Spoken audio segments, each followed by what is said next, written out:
नाग पंचमी पर पौराणिक कथा। नाग को भाई क्यों माना जाता है।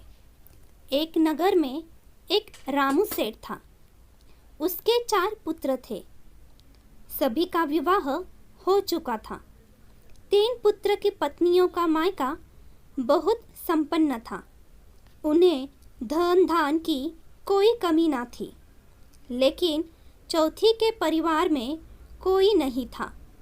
उसका विवाह किसी रिश्तेदार ने किया था। अन्य 3 बहुएं अपने घरों से कई उपहार लाती थी और छोटी बहू को ताने मारती थी। लेकिन छोटी बहू स्वभाव से बहुत अच्छी थी।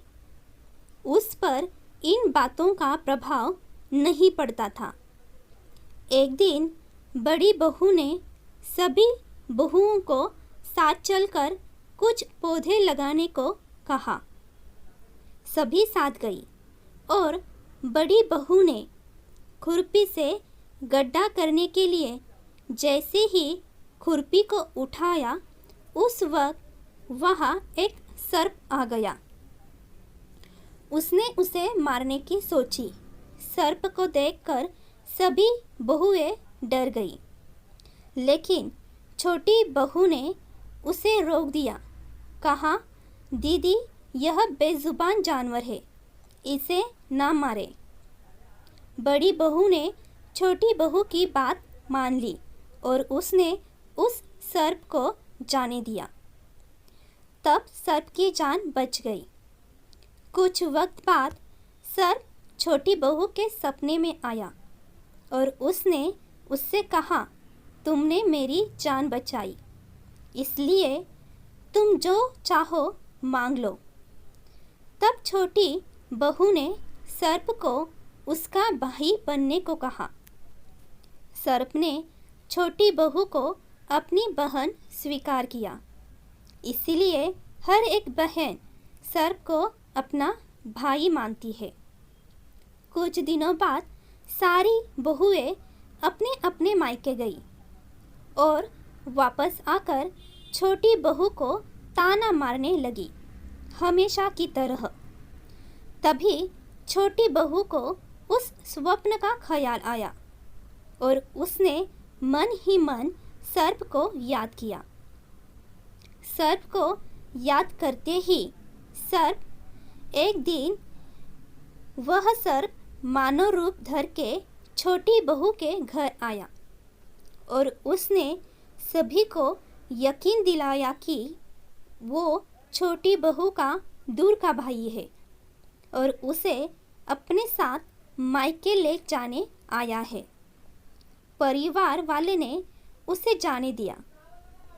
रास्ते में सर्प ने छोटी बहू को अपना वास्तविक परिचय दिया। यह देखकर छोटी बहू प्रसन्न हो गई।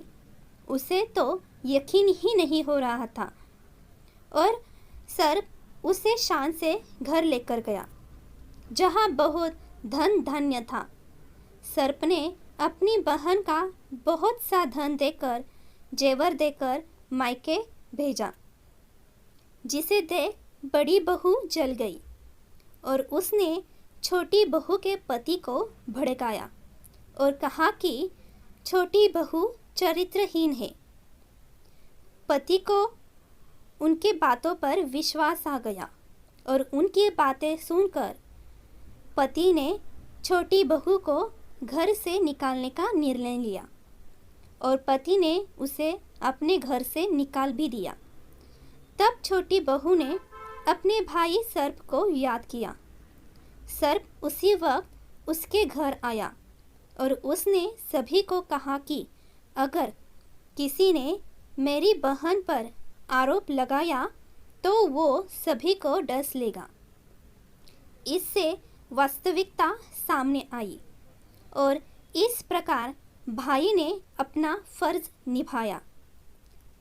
तभी से सर्प की पूजा सावन की शुक्ल पंचमी के दिन की जाती है। लड़कियां सर्प को अपना भाई मानकर पूजा करती है और धान की पूर्ति हेतु भी सर्प की पूजा की जाती है। दोस्तों, आशा करती हूँ कि यह छोटी सी कहानी आपको पसंद आई होगी। आपको कहानी पसंद आए तो वीडियो को लाइक करना ना भूलिएगा। और हाँ, आप मेरे चैनल पे नए हैं तो चैनल को ज़रूर सब्सक्राइब कीजिएगा, क्योंकि हम फिर से मिलेंगे एक नई कहानी के साथ। तब तक धन्यवाद।